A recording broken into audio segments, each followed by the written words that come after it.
ഇടുക്കി ചിത്തിരപുരത്ത് മണ്ണിനടിയിൽ കുടുങ്ങിയ 2 തൊഴിലാളികൾ മരിച്ചു. റിസോർട്ടിന് സംരക്ഷണ ഭിത്തി കെട്ടുമ്പോഴായിരുന്നു അപകടം.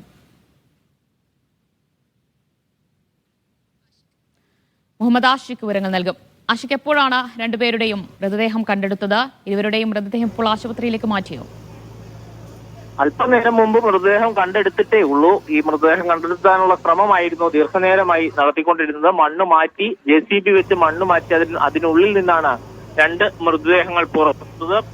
പള്ളിവാസൽ സ്വദേശി രാജീവനും ബൈസൺ വാലി സ്വദേശി ബെന്നി എന്നിവരുമാണ് മണ്ണിനടിയിൽപ്പെട്ട് മരിച്ചത് എന്ന് നമുക്കിപ്പോൾ തിരിച്ചറിയാൻ കഴിഞ്ഞിട്ടുള്ളത്. ശക്തമായ മഴ ഉണ്ടായതിനെ തുടർന്നാണ് റിസോർട്ടിന് വേണ്ടിയിട്ടുള്ള നിർമ്മാണ പ്രവർത്തനങ്ങളുടെ ഭാഗമായി മണ്ണ് നീക്കുന്നയിടത്ത് വലിയ തോതിൽ മണ്ണിടിഞ്ഞ് വീണത്. ഏതാണ്ട് നിരവധി തൊഴിലാളികൾ ഉണ്ടായിരുന്ന വർക്കിംഗ് സൈറ്റ് ആണ്. അവിടെ 2 പേർ ഇതിനെ മണ്ണിനടിയിൽ പെട്ടുപോവുകയായിരുന്നു. തുടർന്ന് അടിമാലിയിൽ നിന്നും മൂന്നാറിൽ നിന്നും ഫയർഫോഴ്സ് സേനാംഗങ്ങൾ എത്തി മണ്ണ് നീക്കാനുള്ള ശ്രമങ്ങൾ ആരംഭിച്ചു. അതേസമയം തന്നെ ശക്തമായ മഴ വിവരങ്ങൾ നൽകിയത്. ഇടുക്കി ചിത്തിരപുരത്താണ് അപകടത്തിൽ 2 തൊഴിലാളികൾക്ക് മരണമുണ്ടായത്.